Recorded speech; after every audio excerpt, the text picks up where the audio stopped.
Yo, what up guys? Welcome back to another video with me, Patrick LeVar, and I'm here quickly doing another little edit. I just got home from work and I figured, hey, I got a couple minutes here, so let's get down and do a little another video. What I'm going to do also on this video, I'm going to use Shapical. I still have another 3D image that I had that I built in Cinema 4D that I want to basically post to my other page. If you guys also follow me at 1 Minute with Me on Instagram, you also may know I have 1 Frames with Me, and I also have another page called 1 Polygon with Me, and that's also, some people were asking me what's a polygon. Polygons are basically what like something that we use in 3D, the 3D world, and that's what creates all the 3D imaging. So basically it's like another page that I use, and I just post all my 3D work that I do there. I kind of do some, like, it's kind of like my 3D sketchbook. So enough of my jibber jab. I'm going to jump into Shapical here. It's probably going to be a two-part. I'll probably just do the Shapical here, and then the second video I might edit it up into Lightroom or something like that here. So let me jump in. This is the image that I used here, a tutorial that I did from Patrick 4D. He's definitely another Instagrammer that I follow. Big motivation, inspiration for me. So let's go ahead and jump in here. If you guys are new to Shapical, this is a free app. I did pay a couple extra pennies to get some of the other add-ons. You can see there's a couple of here that are shaded out, which I don't own yet. But let's see here. I want to just go for something a little abstract, out of the box again. Let's see here. I think I'm gonna go ahead and use this one here. And what I'm gonna do here is go ahead and just beef up the width a little bit, make it a little bit more chunky. Let's see if we hit 3D here. I can probably like kind of distort it. I think I probably like it just straight up like that. Let's make it a little bit, kick off a day. Let's make it a little bit bigger. Here I wanted to try to kind of fill up the photo a little bit. That might be too big, but actually that might be okay. And I think the width might need to come down a little bit. And that's kind of too big. Let's bring it back down. I don't want to get this box, the eye of it in the center there. I think that might work. Let's bring the width back up. Let's see here. I think that might be good. Color, I can switch the color here. I think I'm liking what I have here, the white. Brown or the black actually might be kind of cool.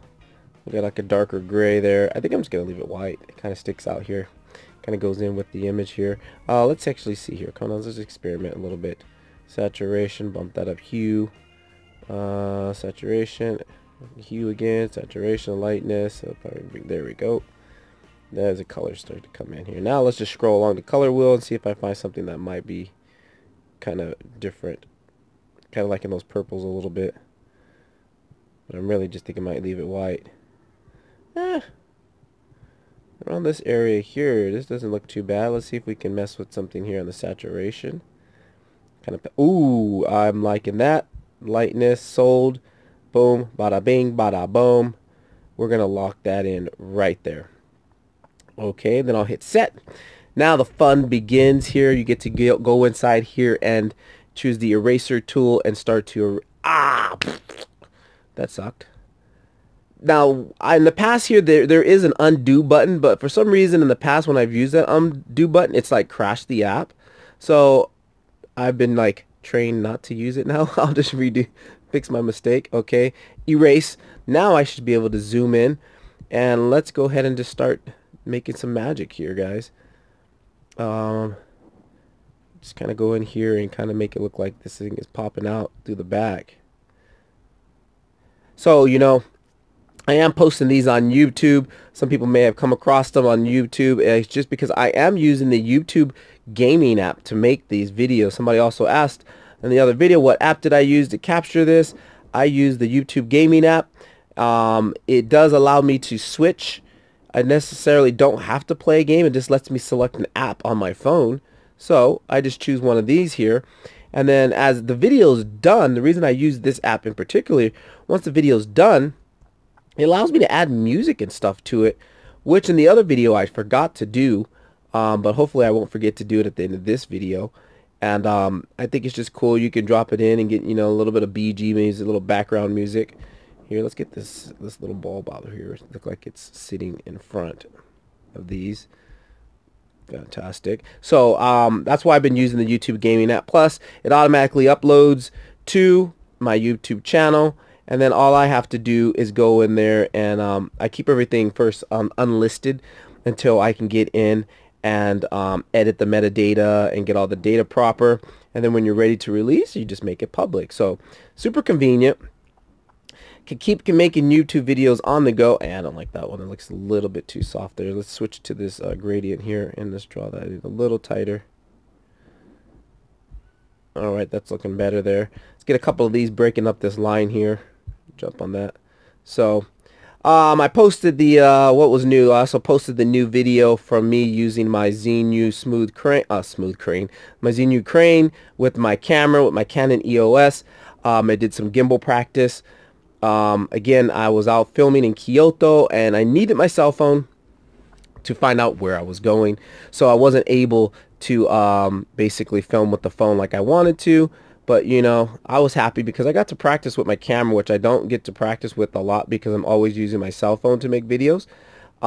So it was nice to actually get out and learn. It was like, it's a new experience for me filming with the camera.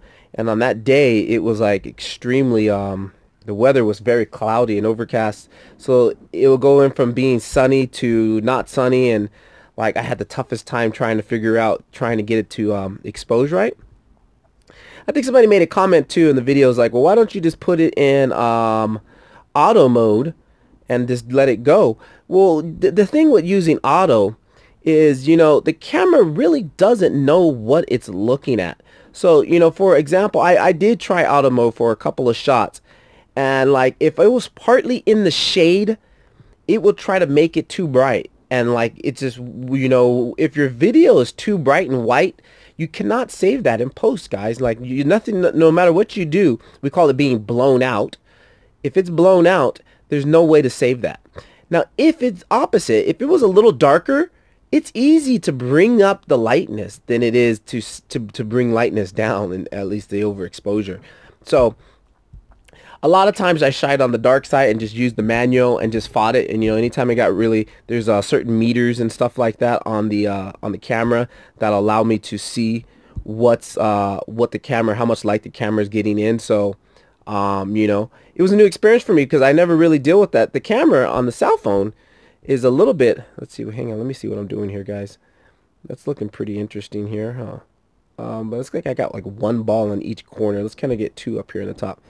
The camera auto exposure on the camera is a little bit different. You know, it works the same way, but I will say it's a little bit more controllable than it is like versus my manual when I use my camera in manual. So I had a good time though. It was fun. I think a lot of people have been digging the transitions that I used. Normally, you know, I'm not too big on transitions, but you know, hang on here. With this video, I had bought a transition pack. Man, I can't remember the name of it. I'm gonna do a YouTube video about it. And there were some cool transitions in that pack. You have to have After Effects in order to utilize those effects or those transitions. But you know, I mixed them with a lot of the transitions I did in camera. And you know, like especially the opening sequence, there's a couple scenes where the camera's like kind of like doing this motion, you know, kind of like rotating the camera, like dipping it down.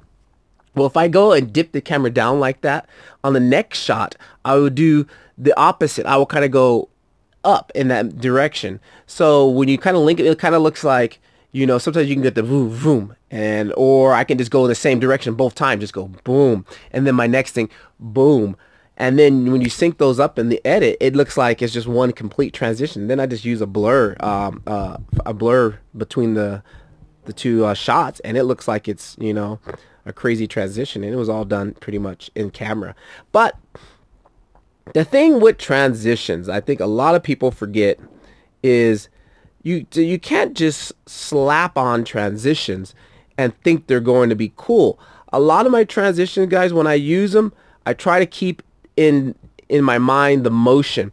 If I have a shot that's going from left to right, from, you know, or going this direction, my next shot is going to be also like that. And then I will put a transition between them that has to do with something either going to the left or to the right. So you'll get like, this synchronization between everything, and I think that just makes your transitions more impactful than just you got a random shot here, a static shot that's straight, and you got a zoom shot on the next one, and then you just put this random twirl transition in between it. It kind of like defeats the purpose. Versus if you actually rotate your camera in and then rotate your camera out, that kind of like, you know, you're getting some type of continuity between your transitions here. Let me see where I'm at here. I'm losing myself, guys. I'm jibber jabbering too much right now. I'm jibber jabbering. So let's get back to this edit here. Let me go ahead and that's just a slight little gap in between there. So we'll go ahead and cut that up, and then what I'm gonna do is zoom in tight here, and let's just put that little bit of blue back in, just like that. Bada bing, bada boom. Okay, so let's look here. We got it coming out the top, the little bit in the front there. The circle, it's all there. We got that on the top. It's coming out. It's coming out the sides here. What do we got down here? Down here, it looks like we got a little bit leaking out the bottom, which looks good. Let's try to put one kind of sitting here on top. Let's see. Let's do this one here. We'll get this one and get this one isolated. See, like maybe this one's kind of in front. Gives it that depth. That's in, maybe it's in front. Let's see. Good, good, good. Here on the bottom, they're all coming out across. And again, let's get another one here on the bottom that's kind of just maybe in front of all this action. And we'll use this one here because it's at a joint. That might be kind of cool. Okay, that looks good. Boom. Look at that. Look at that. Now over here, this one's totally messed up. Okay, let's get these guys cleared out here. Erase. The key with using this app, guys, is just zoom in really close to get it really. So, you know, the more detail you spin it, the better it's going to look, man. Just put a little bit of time in it. Don't be in a rush. And that's one thing when I do making videos, no matter what it is, YouTube video, Instagram, or a photo edit. If you don't want to work on it, don't work on it, because you're going to just kind of, what I would say, half-ass it, boop, boop. And, you know, you don't want to do that. You work on stuff when you want to work on it so you can get the best out of it. You know, that's, I think, one thing that's important with being creative. Don't force yourself to do something and then you're just not going to like it. You're not going to like the vibe that's happening with it. Let me zoom in closer on this one here. So that's another tip there. When you're working on stuff, make sure you really want to work on it, you know. So because there's a lot of times where I want to work on things, but I'm just so freaking tired right now with my new work schedule that I just don't, because I'm going to make something a little bit so-so that I'm not going to be happy with, and then I probably won't share it. And what's the point if it's just going to be a deleted edit or something? So yeah, I don't really like that part right there. That looks a little so-so there. See if I can get this darker here. Maybe just color in that gap there. And let's use the sharp edge and just saw that off and saw that off. See what that looks like now. Alright, that's looking cool, guys. And I think we got the top here that I'm missing something here. This top right here is missing. And let's just put this little one here in front of it. Just like that. Boom, bada bink. And let's put that gap back in there. And good. Let's see. Very cool. I'm digging it. Can you dig it? Can you dig it? I can dig it. Let's see. Okay. Cool. Alright, guys. That's cool for now. Man, I'm really thinking I should have just left it white. But if I go back now, I think I might lose everything. So I'm just going to leave it. There's going to be plenty more edits of other stuff. So, you know, yeah, I think I'm just going to leave it like that. And again, I want to put a couple another ones overlapping here in the top. Like right here.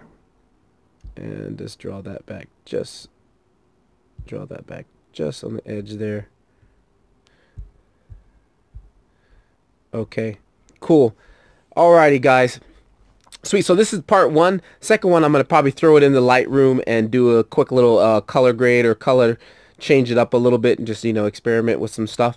But anyways, this is Patrick LeVar, just with another quick video. Thanks for joining me here on IGTV, or if you're watching the replay on YouTube, jump over to IGTV. Make sure you subscribe there, because you know, working on tutorials and stuff on my phone when I'm doing the vertical format is actually very easily for me to throw on Instagram stories, IGTV.